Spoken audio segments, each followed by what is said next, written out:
In the heart of a bitter Montana winter, when the world is cloaked in a silence broken only by the crunch of snow underfoot, a routine freight run transforms into an encounter with nature's most extraordinary mystery. As a diesel locomotive rumbles through a frozen wilderness, one young engineer finds his breath stolen by the sight of a pack of wolves, standing as if by command, blocking the tracks. Their eyes, reflecting the pale winter sun, hold secrets that defy instinct. Amid the swirling flurries and biting cold, an unexpected discovery on the rails reveals a wounded mountain lion trapped by cruel hands. With every heartbeat echoing against the icy expanse, a question hangs in the air. What drove these apex predators to act as silent guardians? Why had they risked everything to stop a train and to protect a rival? Join us as we step into this chilling moment of tension, where courage and compassion collide with nature's raw, untamed fury. Before we start, hit the like button and make sure to subscribe if you haven't, and hit that notification bell so that you won't miss any new stories. The morning air was sharp enough to steal the breath from Dennis Callahan's lungs as he stepped out of his pickup truck and trudged through the snow toward the rail yard office. At 32, Dennis had already spent nearly a decade as a locomotive engineer for Northern Frontier Railways, following in the footsteps of 3 generations of Callahans before him.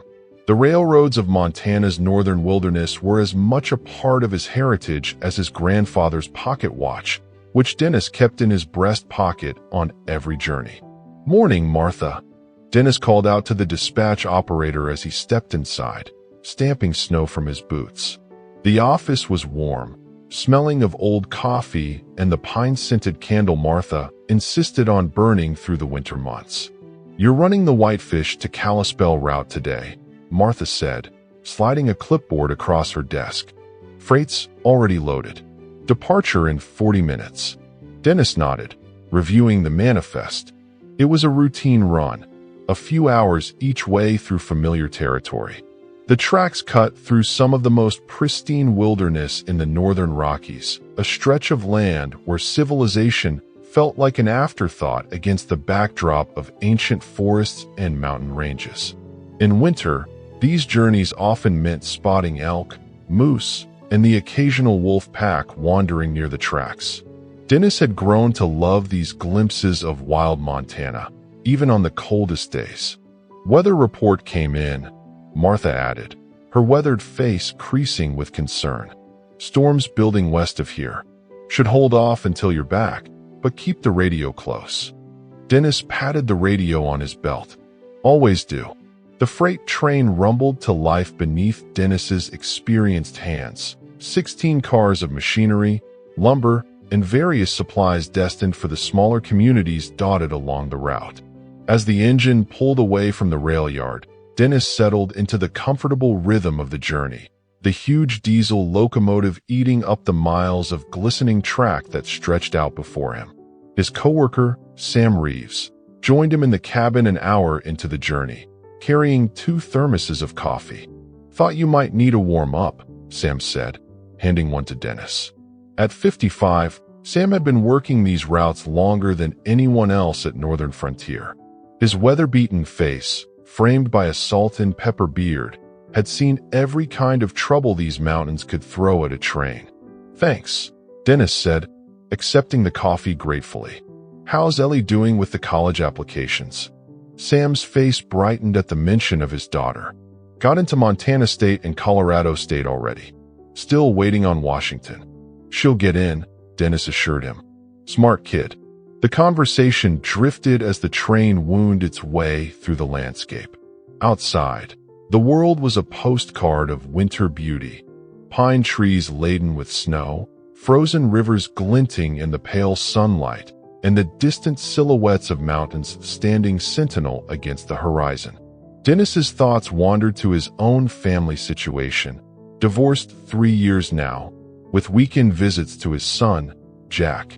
At 7 years old, Jack was already fascinated by trains, collecting models, and begging for stories about his father's journeys. Dennis had promised to take him on a cabin ride when he turned 10, something to look forward to in the years ahead.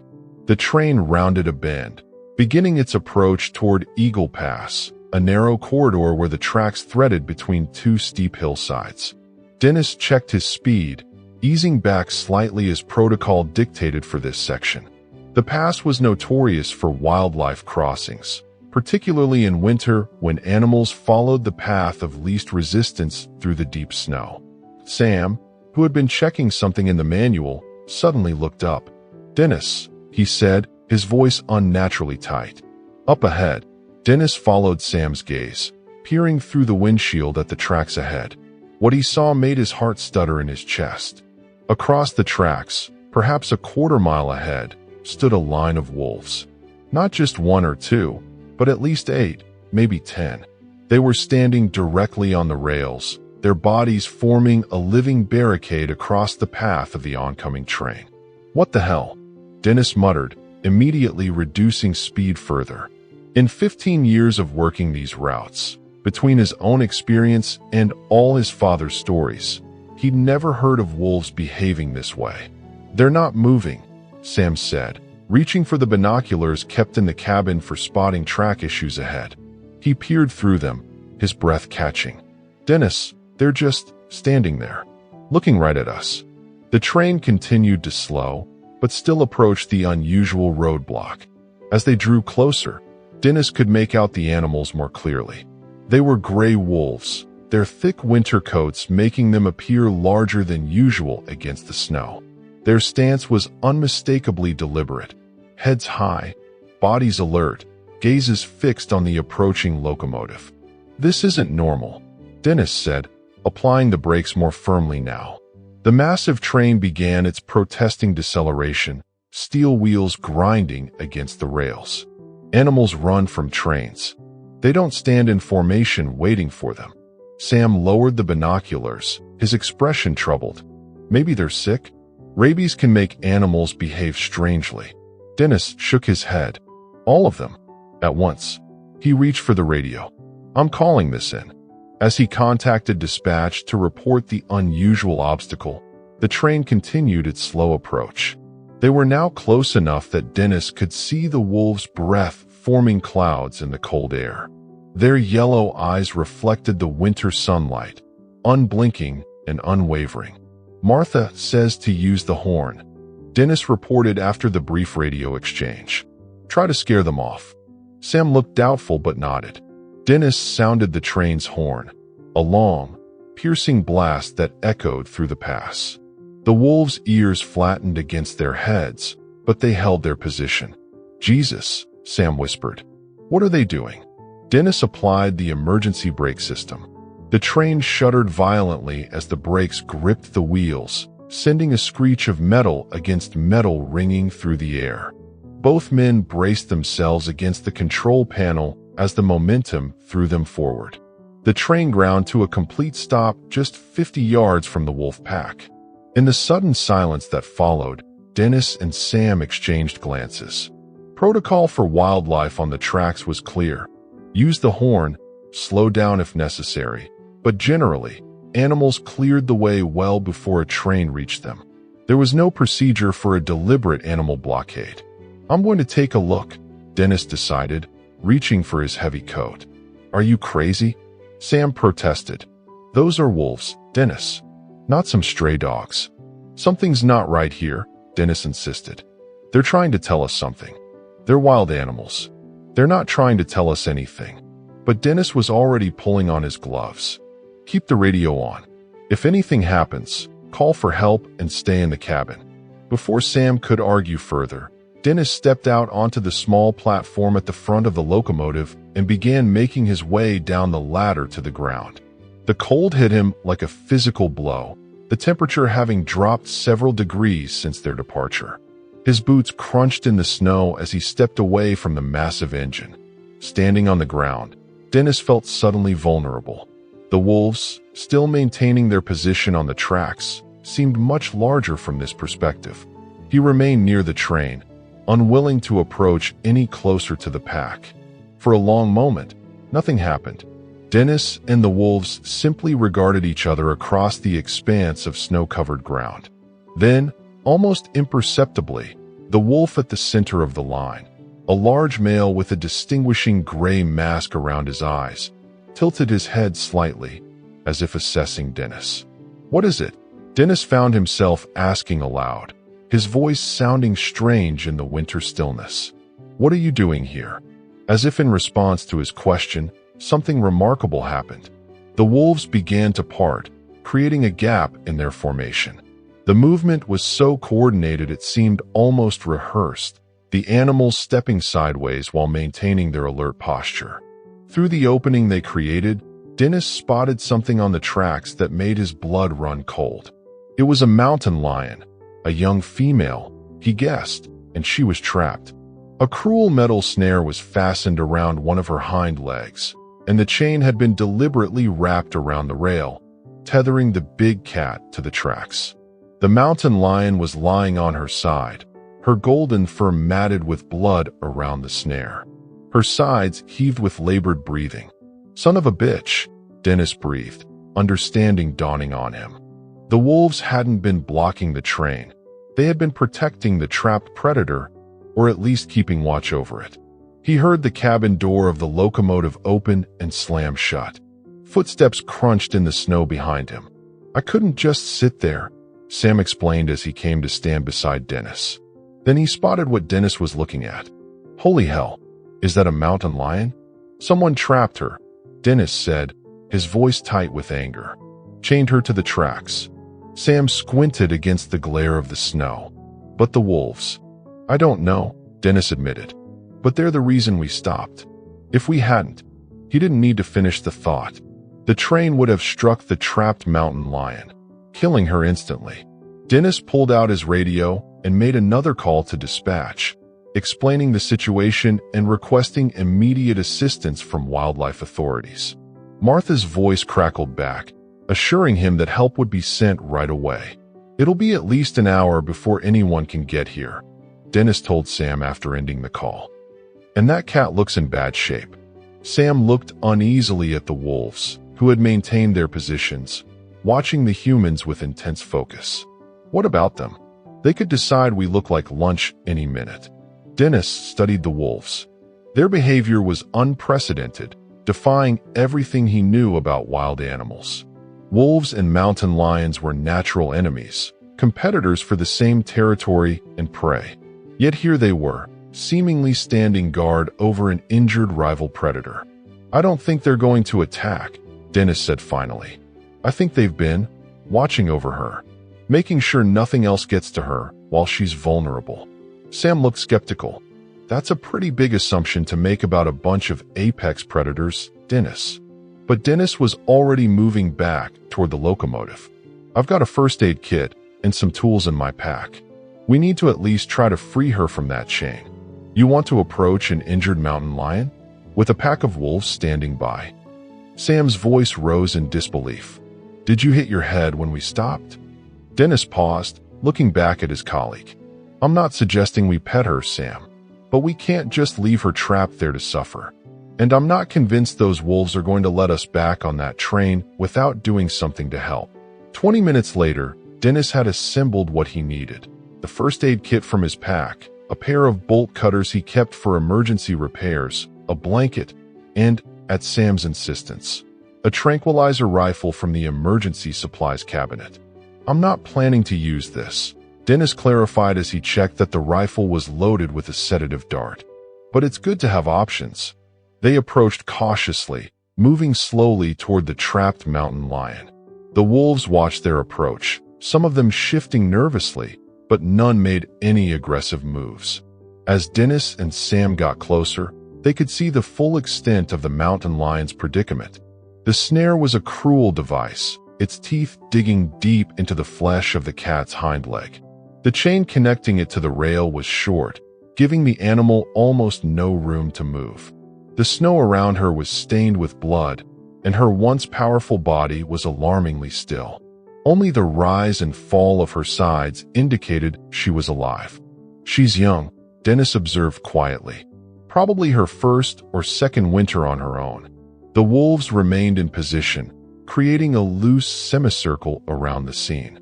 The large male with the distinctive mask, clearly the alpha of the pack, watched Dennis with an intensity that was unnerving. "I'm going to try to cut the chain," Dennis told Sam. "Keep an eye on our friends there." Sam nodded, holding the tranquilizer rifle ready but not aimed. "Be careful. Even half dead, those cats are dangerous." Dennis approached slowly, talking in a low, calm voice. Not because he thought the mountain lion would understand, but because the steady sound might be less alarming than silence followed by sudden movement. The big cat's eyes were open, tracking his approach, but she made no attempt to growl or swipe at him. She was too weakened by blood loss and exposure to offer much resistance.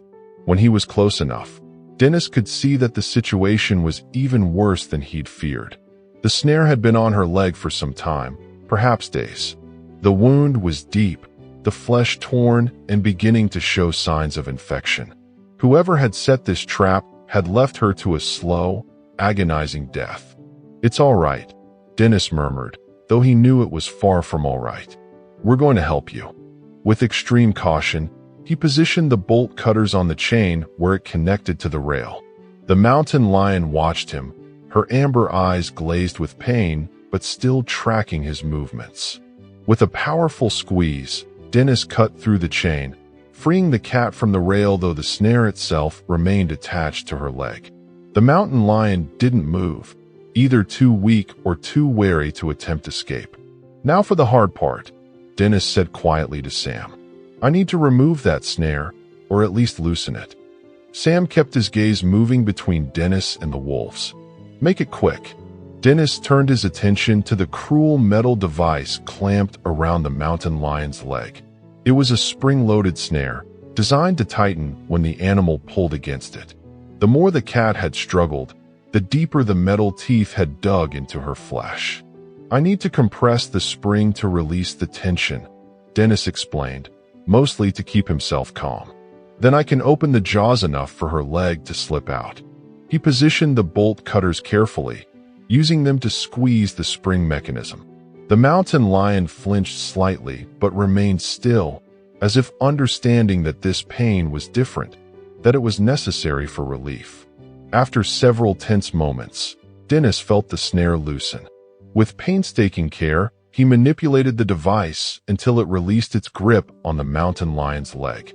The animal let out a small sound, somewhere between a whimper and a growl, as the pressure eased. "Got it," Dennis said, exhaling sharply as he removed the barbaric trap and tossed it aside. The mountain lion's leg was in terrible shape, lacerated deeply with muscle visible beneath the torn flesh. "She needs a vet badly. I don't think she can walk." Sam nodded toward the wolves. "What about them? They've been watching this whole show. What do you think they're waiting for?" Dennis considered the wolves, who had remained in their loose formation throughout the procedure. The alpha male took a step forward, and both men tensed. But the wolf simply lowered his head slightly, his yellow eyes fixed on the mountain lion. "I think," Dennis began, hardly believing what he was about to suggest. "I think they've been protecting her, keeping her safe until help arrived." Sam snorted. "That's a children's story, Dennis.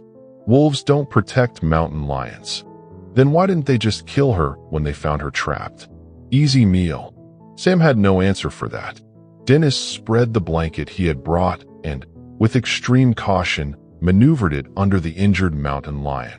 The cat was too weak to resist, though her eyes remained alert, watching his every move. "Help me carry her back to the train," Dennis instructed. "We can keep her in the supply car until help arrives." Together, they lifted the blanket with the mountain lion on it, creating a makeshift stretcher. The cat was lighter than Dennis expected, a sign of how long she had been without food. As they began to move away from the tracks, Dennis glanced back at the wolves. The pack watched them go, making no move to follow or interfere. The alpha male remained at the front, his gaze never leaving the mountain lion as she was carried away. 2 hours later, a Montana Fish, Wildlife and Parks truck pulled up on a service road near where the train was stopped. Two wildlife officers, bundled against the cold, trudged through the snow toward the waiting train. Dennis and Sam had made the injured mountain lion as comfortable as possible in the supply car, using spare blankets to create a warm nest. The cat had remained remarkably docile, either from weakness or some animal understanding that these humans were trying to help. "Where is she?" asked the lead officer, a woman named Dr. Laurel Hayes according to her jacket. Dennis led them to the supply car, explaining what had happened as they walked. "The wolves were standing on the tracks, forcing us to stop. When we investigated, we found the mountain lion trapped in a snare, chained to the rail." Dr. Hayes' expression darkened. "Poachers. We've had reports of illegal trapping in this area. But wolves protecting a mountain lion? That's a new one." Her colleague, a younger man introduced as Officer Mike Torres, looked equally skeptical. "Could be they were just waiting for it to die so they could scavenge," he suggested. Dennis shook his head. "It wasn't like that. They were standing guard. I know how it sounds, but I've worked these routes for years. I know animal behavior. This was different." They reached the supply car, where Sam stood watch near the drowsy mountain lion. Dr. Hayes immediately knelt beside the injured animal, examining the wounded leg with practiced hands. "She's young, probably less than 2 years old," the wildlife veterinarian observed. "The wound is bad, but not beyond treatment. She's severely dehydrated and malnourished, though." She looked up at Dennis. "You did the right thing, removing that snare. Probably saved her life." Officer Torres was examining the snare that Dennis had brought along as evidence. "This is definitely illegal. Hand-forged, unmarked, classic poacher work. They were probably planning to come back for her pelt." The thought made Dennis's stomach turn. "Will you be able to catch whoever did this?" Torres sighed. "We'll try. This is the 3rd case this month, but it's hard to catch them in the act in such remote areas." Dr. Hayes had administered pain medication and antibiotics to the mountain lion, who was now fully sedated. "We'll take her to our wildlife rehabilitation center. With proper care, she has a good chance of recovery." Together, they carefully transferred the mountain lion to a secure transport crate in the back of the fish and wildlife truck. As they worked, Dennis found himself glancing back toward the tracks, half expecting to see the wolves still watching from a distance. But the forest edge was empty, the wolves having disappeared back into the wilderness. "What about the wolves?" Dennis asked as they finished loading the cat. "Is their behavior something you've encountered before?" Dr. Hayes considered the question seriously. "Wolves are highly intelligent social animals with complex behaviors we're still studying and understanding. There have been rare documented cases of different species forming unusual alliances or exhibiting protective behaviors that seem to defy conventional understanding." She closed the door of the transport crate gently. "Nature sometimes surprises us with cooperation where we expect only competition. Perhaps those wolves recognized another predator in distress and responded to that vulnerability in an unexpected way. Or maybe there's another explanation we haven't considered." Dennis nodded, strangely satisfied with her answer. It acknowledged both the mystery and the possibility of something extraordinary having occurred, something beyond simple animal instinct. As the wildlife officers prepared to depart with their injured charge, Dr. Hayes handed Dennis her card. "If you'd like updates on her recovery, give me a call. And thank you again for what you did today. Not everyone would have stopped and helped." 3 months later, Dennis stood with his son Jack at the edge of a meadow in Glacier National Park. The spring sun was warm on their faces, the snow long melted away. Wildflowers dotted the green expanse, and in the distance, the mountains still wore their white caps against the blue sky. "Are you sure she'll come?" Jack asked, his 7-year-old excitement barely contained as he fidgeted beside his father. Dennis smiled, ruffling his son's hair.